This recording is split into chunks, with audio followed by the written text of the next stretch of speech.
Today on Sugar Spun Run, I'm going to be making brownie cookies.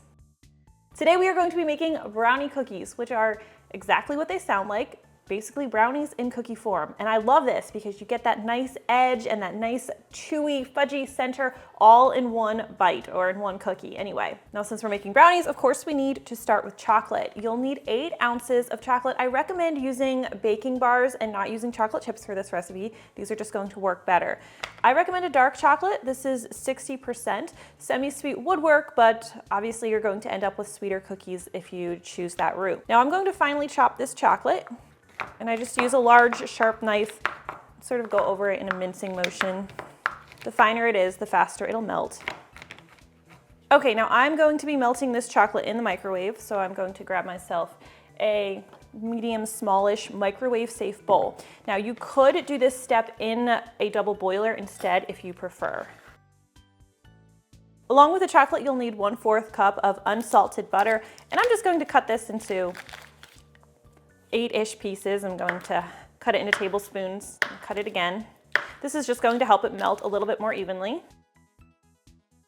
Drop this in with our chocolate, and I'll take this over to the microwave where I will heat it in about 25-second intervals, stirring well in between. Anytime you're melting chocolate, you don't want to heat it for a long period of time without stirring. If you do that, you could run into an issue where you seize your chocolate and it gets lumpy and just unusable.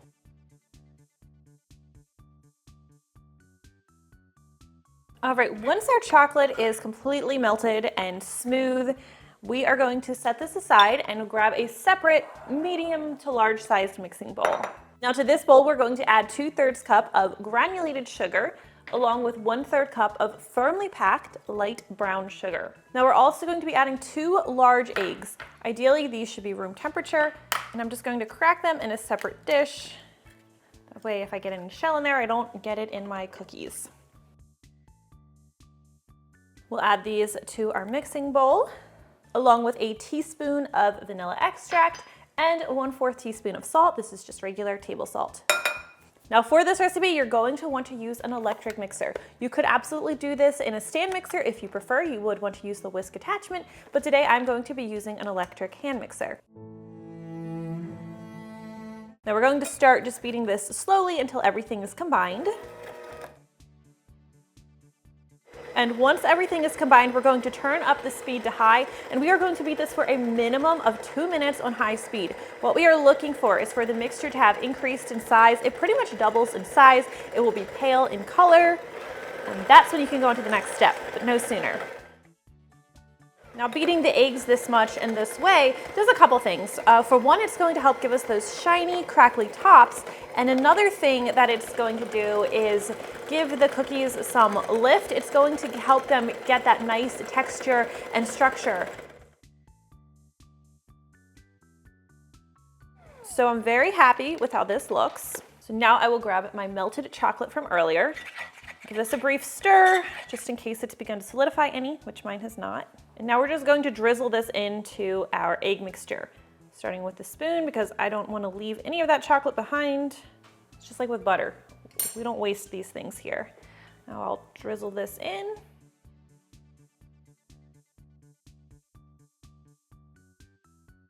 And we'll stir this in until it's completely incorporated with the egg mixture. I just do this with my mixer on low speed.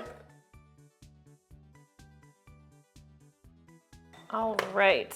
I'm just going to use my spatula to briefly scrape the sides and bottom of the bowl to make sure everything really is well distributed. All right, this looks great. So now we're going to add our dry ingredients, and I'm just going to be sifting these into the batter. We'll start with 1/3 cup of all-purpose flour, add a 1/4 cup of natural cocoa powder. Cocoa powder likes to be kind of lumpy, so that's one reason I like to sift everything. We're also going to add 1/4 teaspoon of baking powder. Just sift everything in. It'll get nicely distributed while we're sifting it, and then see cocoa powder, it's a little bit lumpy sometimes, at least mine usually is. So we'll just break up those lumps. It's a lot easier to do it here rather than to try to do it in the batter. Now we'll gently fold everything together. I do this part by hand. I don't use the mixer here. We'll stir until everything is completely combined. It is a little bit dry at first, so just keep working everything together until you have a nice cohesive dough. All right, this is looking pretty good, but there is one last ingredient that I like to add. It's optional, but come on, you can never have too much chocolate. So we are going to be adding a 1/2 cup of mini chocolate chips to the batter. And we'll just stir these in. Once those chips are nicely distributed, we are going to need to chill the batter, which I hate having to pause to chill. I wouldn't make you do it if it wasn't necessary. So this dough is we're going to cover it first, and it'll chill for about 20 to 30 minutes. So it's not too long, all things considered. And I actually don't like to chill longer than 30 minutes because then the dough can become difficult to scoop and then the cookies don't spread as much as I like them to. So I'll pop this in the fridge, and in the meantime, I like to get my oven preheating to 350 degrees Fahrenheit. All right, once your dough has chilled and your oven has preheated, we can start scooping our cookie dough. Now I scoop these cookies pretty decent size. Now I used my 1.5 tablespoon size cookie scoop, but I scooped closer to 2 tablespoons of dough, maybe even a little bit more than that. Now the dough is going to be a little bit sticky still, and I like to roll it between my palms because it's going to give me a smoother, shinier, prettier cookie. You can skip this step if you want. Just note that the surface of your cookies won't be as pretty if you just drop them instead. Also, they won't be as round. And the longer you chill the dough, the easier it is to roll. This has only been 20 minutes because I'm ready to get these cookies in the oven. It's a little bit less messy if you leave them in for 30 minutes. And another note, if you chill the dough even longer than that and you find it is super firm and difficult to scoop, let it sit at room temperature until it is scoopable. And then do a test batch, and if your cookies really aren't spreading at all, on the next batch of cookies, just lightly flatten them. All right, now we'll pop these in the center rack of our 350 degree Fahrenheit preheated oven, where they're going to need to bake for about 10 minutes. Once the cookies are finished baking, you want to make sure you let them cool completely on the baking sheet because they're going to be super fragile while they're warm. They need to cool completely, they'll finish baking, and then you'll be able to pick them up without them falling apart. So once your cookies have finished baking and cooling, if you have any small mediums in the house, they're probably going to surface at this point because they're gonna smell it. Are you okay? Okay, so we're gonna give them a taste in just a second. Thank you guys so much for watching. Stay tuned if you want to see the taste test, and I'll see you next time. All right, guys, you ready to taste test? Cheers. Cheers. What do you think? Is it good?